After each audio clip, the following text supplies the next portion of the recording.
pagi, Assalamualaikum warahmatullahi wabarakatuh. Ya, perkenalkan, saya Devi Yuniastianingrum, CGP Angkatan 9 dari Kabupaten Blora yang bekerja di SDN 1 Bojo. Di sini saya bersama Ibu Sulika SPD selaku Kepala Sekolah dari TK Dharma Wanita Bojo. Selamat pagi Bu Sulika. Selamat pagi Bu Devi. Bagaimana kabarnya hari ini? Alhamdulillah baik, sehat. Alhamdulillah suatu apapun hari ini. Alhamdulillah. Ya Bu, di sini saya ingin mewawancarai Ibu Sulika selaku sebagai pemimpin pembelajaran dan pemimpin sekolah di TK Dharma Wanita 1 Bojo. Nah, di sini saya ingin menanyakan berbagai pengalaman yang sudah Bu Lika alami sebagai seorang pemimpin, mungkin dalam mengambil keputusan atau memberikan tindak lanjut akan suatu hal yang menjadi masalah di TK.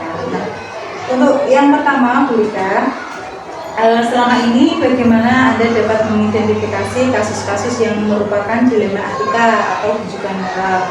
Mungkin Bu Lika pernah mengalami dilema etika atau bahkan mengalami sendiri seperti itu, bisa diceritakan? Untuk di sekolah saya banyak sekali pengalaman yang saya alami ketika saya memimpin di TK Dharma Wanita Bojo, karena saya mengajar sudah 17 tahun, hampir 18 tahun melangkah ini ya, banyak sekali hal-hal yang saya alami.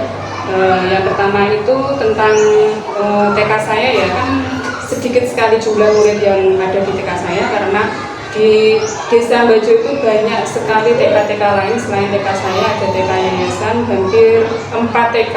Sedangkan kita di situ ada 4 RW yang harus membagi murid supaya merata. Yang itu pertama saya juga memiliki beban moral yang sangat berat sekali ketika saya menjadi seorang pemimpin dan saya ketika mendapatkan murid yang jumlahnya lebih sedikit, tapi karena saya bertekad bagaimana untuk memajukan sekolah saya meskipun jumlah murid itu saya sedikit, saya meningkatkan kompetensi guru-guru saya untuk menjadi guru yang lebih baik lagi agar dapat mendidik putra-putri kami untuk meluluskan generasi yang maju, generasi yang bermutu. Meskipun kami jumlahnya sedikit, kami berharap untuk kemajuan TK kami tidak kalah dengan TK-TK lain yang memiliki peserta didik yang sangat banyak. Karena kita dibandingkan peserta didik yang lain di TK-TK lain, TK kami memang sangat sedikit. Tapi insya Allah kami akan mutunya kami tingkatkan. Tidak hanya jumlah murid, tapi kami terpaku pada pendidikan yang ada di TK kami untuk memajukan mulai dari pendidikan moralnya, mulai dari kreativitasnya, kami memajukan itu semua. Jadi kami tidak terpatok untuk di jumlah murid itu tadi. Ya, jadi Bu Lika sudah mengupayakan dengan mengambil keputusan dengan meningkatkan kompetensi dari guru dan berbagai upaya untuk mendapatkan murid tadi. Selanjutnya pertanyaan yang kedua, lalu selama ini bagaimana Anda menjalankan keputusan tadi yang sudah diambil? Pernah atau tidak dengan mengalami bahwa ada kasus di mana saya memiliki dua pilihan tapi sama-sama benar. Saya memiliki pilihan A, hal itu baik untuk sekolah saya, namun ada juga pilihan B yang juga baik, namun jenengan berada di tengah-tengah dan bingung di antara kedua hal yang baik. Seperti TK kami kan TK Dharma Wanita Bojo hak desa, kami di yayasan berada di bawah desa. Sedangkan kadang kita memiliki tugas yang sama-sama penting ya Bu ya. Di samping saya punya guru itu yang aktif di desa, sedangkan kami dituntut sebagai sekolah penggerak itu juga harus aktif, tidak boleh izin kalau ada kegiatan sekolah penggerak. Dan dari situ kami berpikir untuk guru kami memang di desa itu sangat penting, tapi untuk pendidikan itu juga sangat penting. Itu seperti buat lama-lama ya kami harus, kalau kami tidak aktif di desa, ini sekolahnya desa, kalau kita tidak aktif di kegiatan pendidikan sekolah penggerak itu otomatis kita harus melaksanakan. Tapi seperti kita menelan pil pahit ya Bu ya, mau tidak mau kita mendahulukan yang pendidikan. Karena kita mempunyai tanggung jawab yang sangat berat untuk murid kita harus melaporkan semua kegiatan kita kepada Dinas Pendidikan tidak hanya di Kabupaten Blora, kita juga tingkatnya sudah nasional karena kita sudah sekolah penggerak. Maka dari itu kami mengupayakan pada guru kami, memohonlah, boleh kamu aktif di desa, tapi jangan sampai meninggalkan tugas kita sebagai seorang pendidik. Kita harus meninggalkan kompetensi kita sesuai dengan apa yang ada di pendidikan. Kita tidak boleh melangkah terlalu jauh untuk meninggalkan pendidikan. Kita boleh menyambi istilahnya ya di desa, tapi yang utama adalah kita seorang guru, seorang pendidik, kita harus memenuhi kebutuhan yang ada di sekolah atau lembaga seperti itu. Nah, selanjutnya langkah-langkah atau prosedur seperti apa yang biasa Anda lakukan selama ini? Misalnya tadi kasus yang dilema antara ikut di desa atau sekolah penggerak itu ya. Terus langkah-langkah apa yang dilakukan Bulika untuk supaya semua itu berjalan dengan baik semua? Apakah berkomunikasi dengan pihak desa atau bagaimana seperti itu? Untuk kebijaksanaan saya, karena saya berada di naungan desa, otomatis semua itu adalah penyelenggara desa. Untuk saya berkunjung atau soal kita menghadap kepada kepala desa atau ibu penyelenggara TK Dharma Wanita Bejo, kita di situ diskusi agar semua kegiatan kita bisa jalan. Kami memohon dispensasi lah ya untuk kegiatan yang di luar jam sekolah itu kita mengizinkan. Tapi kalau sudah di yang wajib, kami mohon kepada desa untuk memberi dispensasi kepada guru kita agar melaksanakan kegiatan sesuai dengan yang ada untuk dinas pendidikan seperti itu. Kita selalu ada koordinasi dengan desa.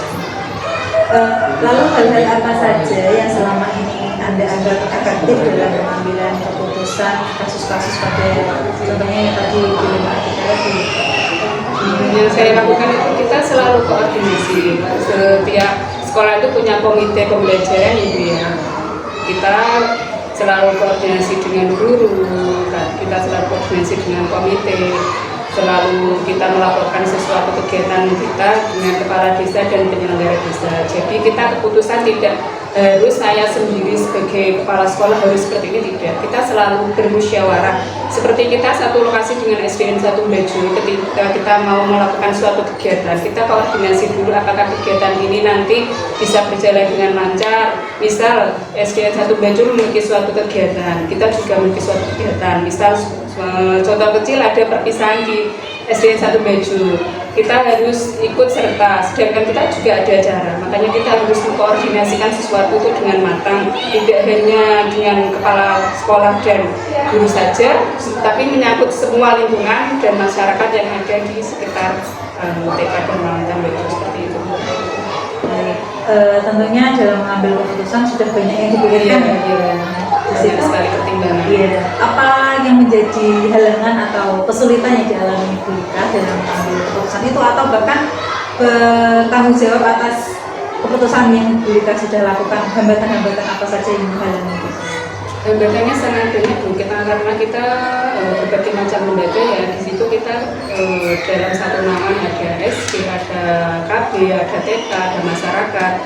Semisal kita mau melakukan suatu kegiatan, misal kita ada program ya di tahun ini itu, ini juga dilema untuk saya ya. Kita harus memiliki standar keamanan lingkungan, kenyamanan untuk TK Dharma Wanita Bejo. Sedangkan kita akan diberi pagar untuk kabupaten ya, lokasi kita nanti akan diberi pagar khusus untuk TK Dharma Wanita Bejo. Sedangkan kita itu ada lingkungan, di situ ada masyarakat, ada di samping kita ada KB, ada SDN. Otomatis kita akan minta izin dulu yang pertama di SDN 1 Bejo apakah diperbolehkan karena kita mau memagar TK kami. Terus kami ada KB di situ. Kalau kita tidak izin juga gimana? Sepertinya seperti kesenjangan sosial ya. Kita bagus di situ, tidak ada mainannya, tidak ada pagarnya. Masyarakat juga kalau mau masuk kan bagaimana sih keseharian keluar masuk bebas terus dipagar. Dan itu juga merupakan PR bagi saya. Sudah saya pikirkan matang-matang. Otomatis kita nanti juga akan bermusyawarah kepada semua yang berkepentingan di TK kami seperti itu. Itu ada hambatan. Lalu apakah Anda memiliki sebuah jadwal tertentu dalam sebuah penyelesaian kasus dilema etika, apakah Anda langsung menjawab dengan spontan masalah-masalah yang ada, atau penuh pertimbangan, atau butuh waktu beberapa lama untuk saya mempertimbangkan, atau langsung secara misal ketika ada masalah jenengan langsung bisa memutuskan, atau jenengan perlu pertimbangan waktu yang agak lama? Tentu semuanya harus kita pertimbangkan, harus kita musyawarahkan dulu ya. Seperti saya hanya kepala TK Dharma Maju, di atas saya masih ada komite, masih ada penyelenggara, masih ada yayasan yaitu desa. Otomatis kita mengumpulkan semuanya, kita merapatkan semuanya dengan guru, dengan adanya komite, wakil dari masyarakat, ya, supaya kita memberi keputusan itu harus sesuai dengan keadaan yang ada di TK kami dan masyarakat kami, seperti itu. Saya sebagai kepala sekolah tidak boleh memutuskan sesuatu dengan keinginan saya sendiri, harus sesuai dengan kepentingan masyarakat yang ada di TK kami dan di lembaga sekitar TK kami, seperti itu. Iya, itu waktu lama untuk ya. Tidak harus kita spontan seperti ini, seperti apa, kepala sekolah yang diktator ya, seperti keinginannya pokoknya bisa harus seperti ini. Itu tidak bisa, kita harus musyawarah dulu dengan orang-orang yang berkepentingan di TK seperti itu. Selanjutnya, adakah seseorang atau faktor-faktor lain yang selama ini mempermudah atau membantu jenengan dalam mengambil keputusan, misalnya meminta pertimbangan siapa khusus? Mungkin tadi kan sudah ke penyelenggara ya, mungkin ada pihak lain yang bisa membantu atau bisa jenengan minta masuk di pertimbangan? Alhamdulillah ya, kita punya pengawas yang sangat baik di TK kita, itu Kecamatan Kebutuhan. Segala sesuatu yang membuat kita risau, membuat kita galau, kita konsultasi dengan mereka, dengan pengawas kita. Alhamdulillah karena pengawas kita sangat perhatian, dia memberi masukan, memberi saran yang baik untuk TK kami, sehingga kami melaksanakan sesuatu itu didampingi. Tidak hanya pendampingan dari pengawas Kecamatan Kebutuhan, kami juga mendapat pendampingan dari pengawas PSP, karena kami sekolah penggerak. Apapun yang kita lakukan selalu kita laporkan, selalu dengan menggunakan data, sehingga apa yang kita lakukan selama ini itu bisa dipertanggungjawabkan, mulai dari guru, kepala sekolah, mulai dari komite, itu kita ada semua, kita di atas bukti apa yang kita harus lakukan, apa yang kita harus berikan kepada peserta didik kita, kepada masyarakat, sehingga kita semuanya tersusun rapi untuk semua administrasi. Jadi kita sebelum melakukan sesuatu itu tetap kita meminta saran dukungan dari dinas pendidikan, dan otomatis kita di wilayah gedung dan ini itu kita selalu konsultasi dengan pengawas kita. Baik, Bu Rika, tadi ada beberapa pertanyaan yang sudah tanyakan. Saya jadi mengambil banyak hal.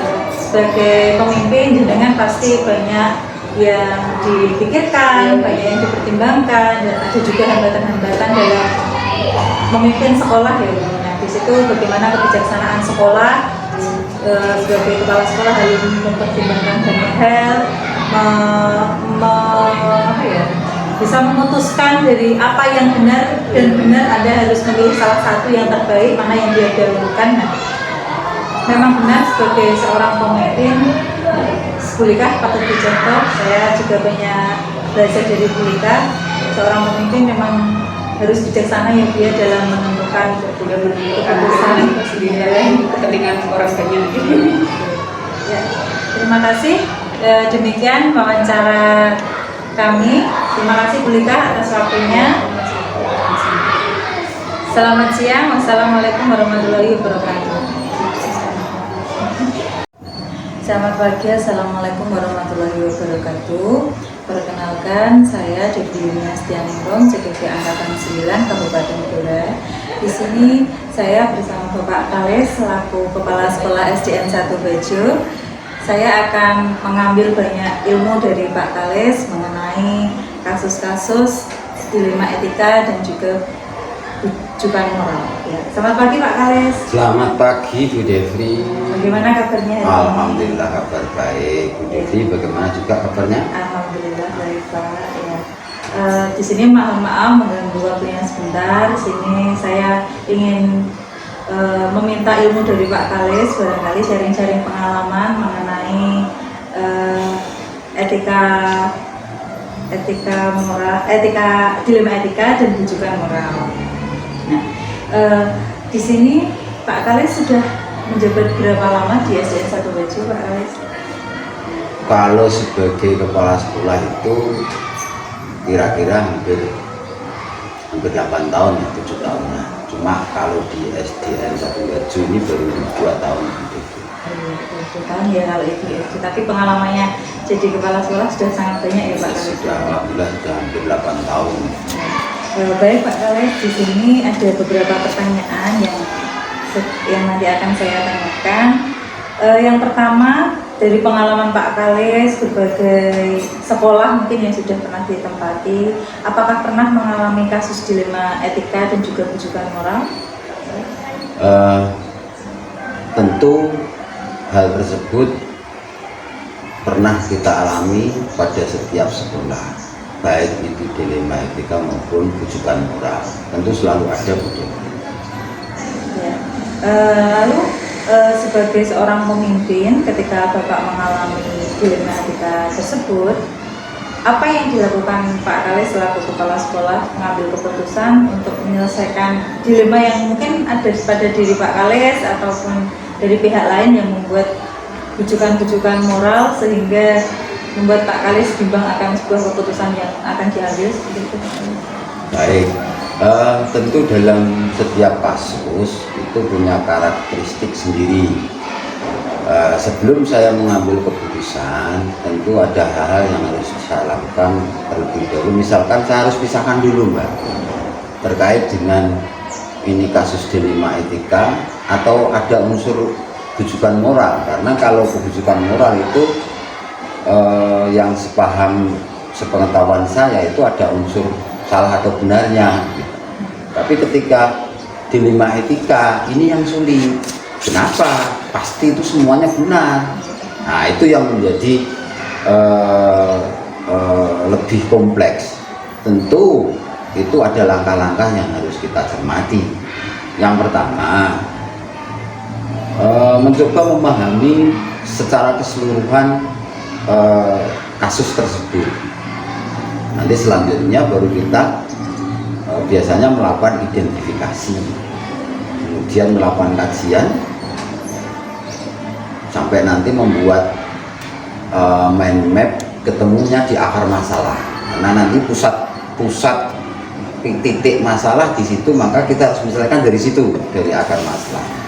Setelah itu membuat kajian, terus menganalisis, baru tentunya membuat perencanaan terkait dengan penyelesaiannya. Misalnya perlukah bentuk sebuah tim atau tidak, dan lain sebagainya, begitu.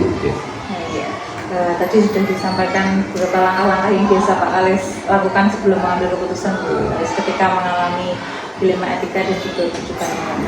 Menurut Pak Kalis, dari langkah-langkah tersebut, apakah hanya ada salah satu yang efektif untuk mengambil keputusan atau semuanya harus dikolaborasikan Pak? Sebenarnya kalau dibilang efektif itu relatif, relatif. Maksudnya begini, kalau efektif, apakah itu efisien? Belum tentu kan. Tapi yang jelas, pertama yang perlu saya tekankan di sini ketika menyelesaikan satu kasus adalah melihat seberapa jauh mendesak untuk diselesaikannya itu dulu. Nah, misalnya seperti itu. Jadi urgensinya itu segera atau tidak. Karena memang ada kasus yang memang harus segera diputuskan atau diambil kebijakan, ada juga yang ada proses. Nah, maka ketika kasusnya memang darurat begitu dan harus dieksekusi, maka dengan segala keterbatasan yang ada, tentu harus mengambil sikap atau mengambil keputusan dengan segala resiko. Memang disitulah letak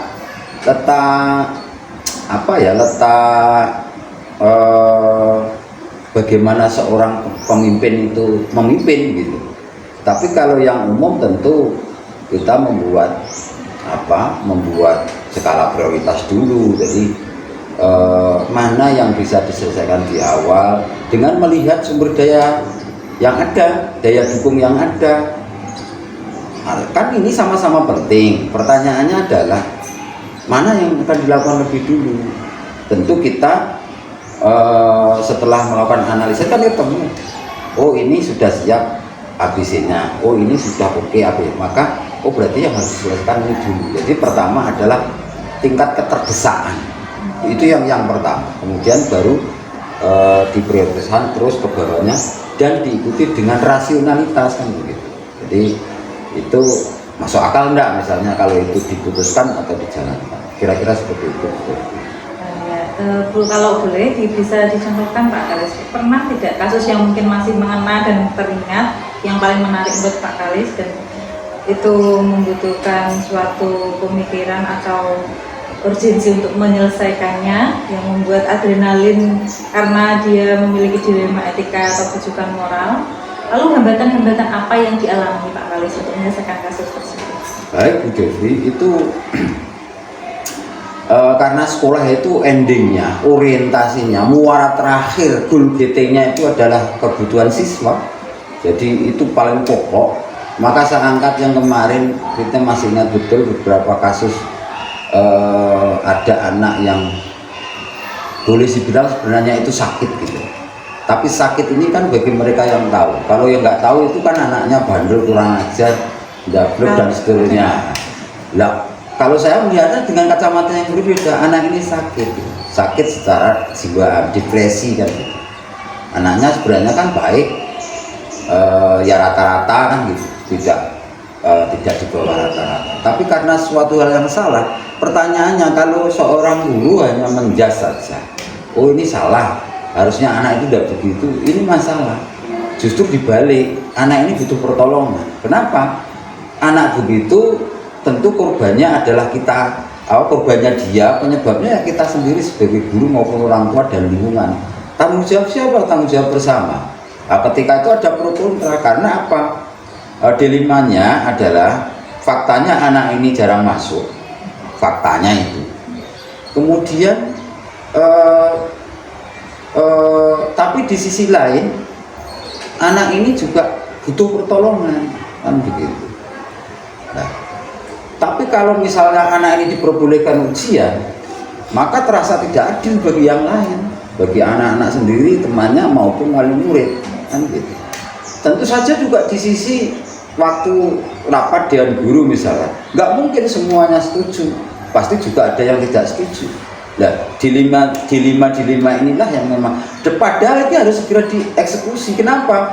Karena jadwal berputar. Nggak mungkin kita menunda, kan jadwal ujian nggak bisa ditunda. Maka harus segera diambil keputusan.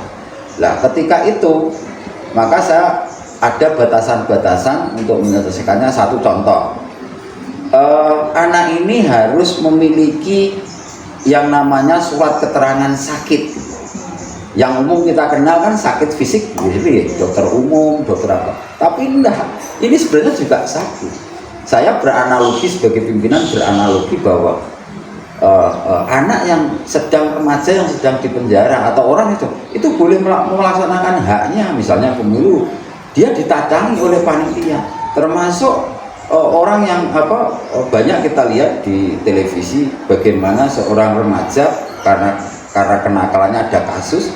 Di sisi lain dia nggak boleh keluar dari tahanan karena sedang menjalani proses. Di sisi lain dia harus menyelesaikan tugas sebagai pelajar. Nah, terinspirasi itulah saya ambilkan titik tengah bahwa orang tua saya persilahkan untuk mencari surat keterangan dari psikiater atau psikolog yang menunjukkan anak ini ada gangguan mental atau depresi.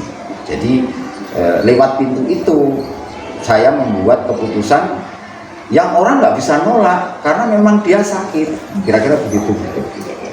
Dari kasus yang Bapak Kalis ceritakan tadi cukup menarik ya Pak Kalis, dilema etika ya perlu sangat bijaksana sebagai seorang pemimpin. Yang dialami Pak Kalis tadi untuk menyelesaikan masalah tersebut ketika ada laporan dari guru tadi Pak, itu apakah Pak Kalis bisa langsung memutuskan atau Pak Kalis perlu spend waktu berapa lama untuk mempertimbangkan itu semua sehingga bisa sampai mengambil keputusan tadi membiarkan anak tersebut mengikuti ujian meskipun di rumah seperti itu? Itu prosesnya lama, prosesnya itu pertama tentu saya sebagai kepala sekolah tidak tahu apa yang terjadi di dalam kelas. apa yang terjadi wali kelas dengan siswa kan saya tidak tahu. Maka saya harus gali dulu dari wali kelas.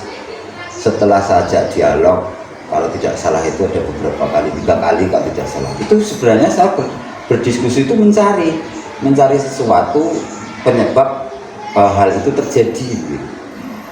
Setelah saya mencari tahu, saya mencoba membangun komunikasi baik terhadap siswanya maupun terhadap orang tuanya, karena segala sesuatu apalagi yang namanya masalah itu harus diselesaikan dengan komunikasi yang baik kan. Nah, tentu dari diskusi dengan wali kelas, kemudian juga dengan orang tua, saya mempunyai gambaran utuh seperti apa proses anak ini kok bisa begini. Jadi saya tidak melihat fakta yang terjadi seperti itu, tapi saya mencoba menganalisis, mengulang dari awal sebab terjadi demikian.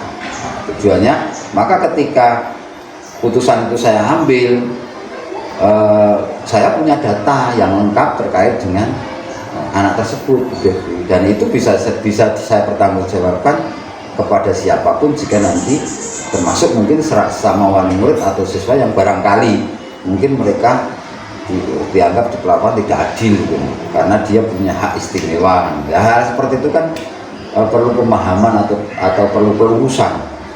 Jadi bukan tiba-tiba, tapi itu berproses, Bu Devi, seperti itu. Ya, lalu apakah ada faktor-faktor lain, misalnya tadi kan Pak Kalis bilang saya biasanya mencari informasi dari wali kelas, itu kan berarti wali kelas juga membantu untuk sebagai informan untuk Anda mengambil keputusan ya Pak Kalis ya. Lalu apakah ada faktor-faktor lain, misalnya mungkin barangkali Pak Kalis punya orang atau siapa yang bisa diajak pertimbangan atau apapun yang menjadi faktor Pak Kalis dalam mengambil keputusan yang bisa membantu dalam pengambilan keputusan dilematika yang dihadapi Pak Kalis? Baik, Bu Devi, tentu setiap orang itu punya punya idola. Setiap orang itu punya inspirator gitu. Sama, seorang pemimpin itu juga punya inspirator. Artinya, tapi mungkin saya agak berbeda, Bu Devi.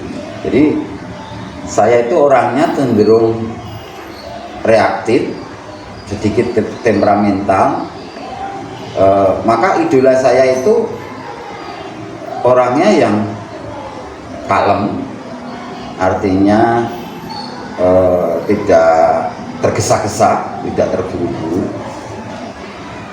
Itu menjadi idola saya.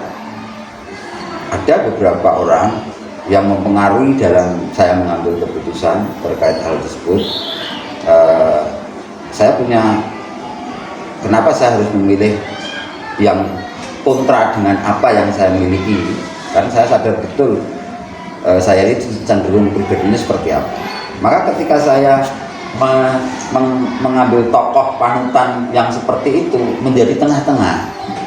Jadi saya yang reaktif, cenderung temperamental, itu menjadi soft kan gitu, menjadi lembut kan gitu. Karena memang pada konsepnya kita tidak boleh mengambil keputusan dalam keadaan emosi atau dalam keadaan marah-marah atau dalam keadaan istilahnya terdesak, itu tidak boleh. Maka idola saya mengidolakan orang-orang yang seperti itu, bagaimana dia bisa tidak terburu-buru, dia bisa tetap tenang. Nah, seperti itu menjadikan saya lebih ke tengah-tengah gitu. Jadi untuk meredam karakter saya sebenarnya, kira-kira seperti itu gitu. Baik Pak Kalis, dari beberapa pertanyaan yang sudah saya sampaikan tadi, saya sudah bisa mengambil kesimpulan beberapa ya Pak. Ketika kita akan mengambil sebuah keputusan sebagai seorang pemimpin, kita harus melewati langkah-langkah yang cukup banyak pertimbangan, karena kita pasti mengalami banyak dilema, banyak juga rujukan moral yang mungkin ada, mungkin tidak, mungkin ada yang sangat membuat kita bimbang gitu ya Pak. Nah, namun sebagai seorang pemimpin harus tetap bisa mengambil keputusan untuk untuk apa namanya bisa menghasilkan keputusan yang bijak gitu ya Pak. Betul. Mungkin ada pesan untuk saya Pak. Untuk ketika Betul Bu Devi, ya pesan pasti ada. Karena Bu Devi pada proses pendidikan guru penggerak, artinya manfaatkan betul pendidikan ini karena tidak semua orang bisa mengikuti. Terus yang lebih pokok, jenengan dalam proses ini dicetak sebagai seorang pemimpin, bukan seorang ketua tapi seorang pemimpin, minimal pemimpin dirinya sendiri. Dan yang diharapkan tentunya adalah pemimpin pembelajaran di ruang raga. Tujuannya apa? Jenengan nanti juga sebagai pemimpin sekaligus akan mencetak seorang pemimpin juga melalui siswa-siswa yang ada di dalam kelas. Dan satu pokok lagi adalah bahwa kita tidak boleh memandang sesuatu dalam satu titik. Kita tidak boleh memandang sesuatu dalam satu titik. Artinya apa? Dalam setiap apapun itu ada hal positif yang harus diapresiasi. Jadi sejelek-jelek apapun itu ada baiknya dan sebaik-baik apapun ada jeleknya. Kira-kira seperti itu. Jadi tujuannya apa? Agar kita nanti ketika mengambil kebijakan, walaupun tidak bisa memuaskan semua orang, tapi minimal bisa menetralisir keadaan, bisa meminimalisasi dampak-dampak negatif yang mungkin terjadi. Pesan saya seperti itu saja. Terima kasih Pak Kalis atas pesannya. Ya, demikian adalah wawancara kami dengan pemimpin di SDN 1 Bajo, yaitu Pak Kalis Haryanto. Saya akhiri wawancara hari ini. Wassalamualaikum warahmatullahi wabarakatuh. Terima kasih Pak. Terima kasih sama-sama Bu Devi. Waalaikumsalam warahmatullahi wabarakatuh.